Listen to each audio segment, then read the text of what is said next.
So you want to learn how to take good photos of wildlife like this, and maybe even this.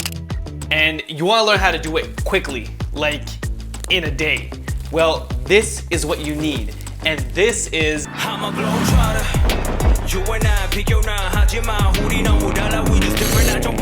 okay, so first, real quick background story. So I just came back from South Africa, and it has been a lifelong dream of mine, as it is for most photographers, to take some amazing wildlife photos of some of the rarest and most dangerous animals on Earth in the wild in their natural habitat. However, there was one small problem.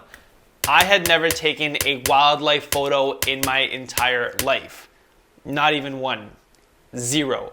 And I'm a drone photographer, and drones are not allowed on South African safaris or any private game reserve in Africa. So I jumped on Google and I quickly typed in cheapest wildlife lens for Canon. Well, it turns out there's no such thing. But one caught my eye, and this is the one that you want to get if you've never taken a wildlife photo ever before. This is the Canon RF 100 to 400 millimeter f5.6 to f8. And this lens only costs 900 Canadian dollars. And for a lens that is cheap, trust me. Now this lens covers an extreme range of focal lengths. Being able to go from 100 to 400 millimeters in just a second is really impressive.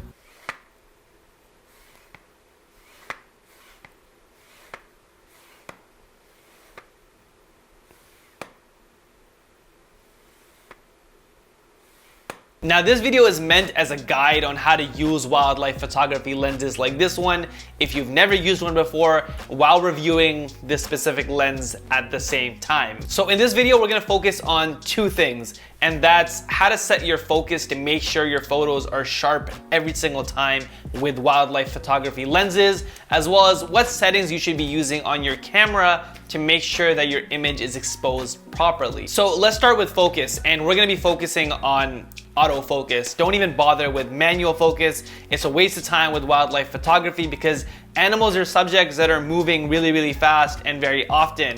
So having to readjust your focus manually is just gonna make it impossible for you to get sharp photos, especially if you're just starting out in wildlife photography like I was. So I would use autofocus. And on this specific lens, there's this little switch over here where you can switch between autofocus and manual focus. So make sure this is set to autofocus. Now, next up, there's a bunch of types of autofocus. So you got tracking and point, etc., etc. I'm gonna save you guys some time. Point autofocus on this lens is a waste of time. Setting a specific point, I was not ever able to hit. But the tracking autofocus rarely missed. So make sure that your camera is set to the tracking autofocus mode. Also, just in case you have some shaky hands and you want to make sure the image is sharp when you're taking photos with wildlife photography lenses, the Canon RF 100 to 400 millimeter actually also has built-in stabilization as well. So again, there's a little switch on the lens right here, and you can switch stabilization on and off. So make sure this is turned on when you're taking photos, because it's gonna make a huge difference in how sharp your images are and how stable the camera is when it's releasing that shutter. So make sure that if you guys follow the autofocus tracking mode and have all these little dials turned on, your images are gonna be sharp every single time. So now that we've nailed our focus, the question becomes, what settings should you use to make sure you get really good wildlife images like this one? And the answers are actually pretty simple. And let's start off with shutter speed. So for shutter speed, you basically want to match the speed of your shutter at the very minimum to the focal length that you're using. So for example, if you're at 100 millimeter focal length, you want to make sure that your shutter speed at the very least is at 1/100th of a second. Similarly, if I jump to 400 millimeter on the Canon RF lens, then I want to make sure that my shutter speed at the very least is at a 1/400th of a second. Next up, we have ISO. And ISO on this lens, I always leave on auto, and that's the only automatic exposure setting that I leave. And the reason for that is because again, your environment when you're shooting wildlife photography can change really quickly, and you don't want to be slow trying to fix your ISO while animals are moving, because chances are you might miss the shot. So make sure your ISO is set to auto, and don't worry about everyone that tells you that every single setting on a camera needs to be manual. It doesn't. Now finally we come to aperture. Now for aperture, you want to keep it as low as possible on this lens, which is actually f5.6, and the lens will automatically adjust to the lowest aperture possible as you zoom in.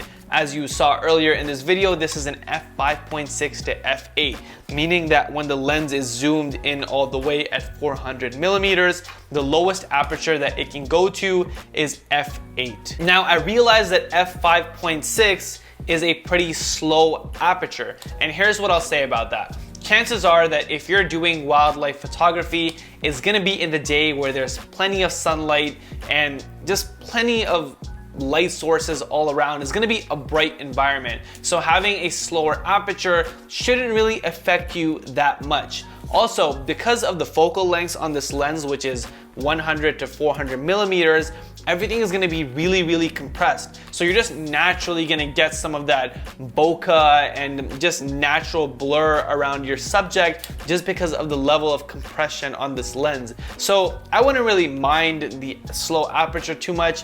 Don't really worry about it. As you can see from the examples in this video, this lens is capable of taking some monster photos. Now the question becomes is, if you've never picked up a camera before or used a lens like this, can you get really good wildlife photography shots? And I think the answer, without any doubt, is absolutely yes. Aside from the technical skills of being a photographer and learning composition and how to take an image, I think if you use all the settings and the focus tips and the little stabilization switches and everything and all the tips that I gave in this video, you'll get very similar photos to the ones that I got on my wildlife safari experience in South Africa. And honestly, I think without this lens, my trip would have been incomplete because I wouldn't have been able to capture any of these amazing memories and amazing shots that I got that I'll honestly probably cherish for the rest of my life. So if you're a beginner wildlife photographer or a professional photographer that just wants to try wildlife photography, I highly recommend the Canon 100 to 400 millimeter RF lens, f5.6 to f8. I know that's a mouthful, but that's the whole name of the lens. And honestly, I don't think you can go wrong, especially for the price. I think this lens punches way above its weight class. And I have to say that wildlife photography, since this was my first time attempting it, is highly addictive. It is super exhilarating being behind the camera, waiting for an animal to do a pose or look at you or do the action that you want, and being able to capture that shutter or snap that shutter just at the right moment.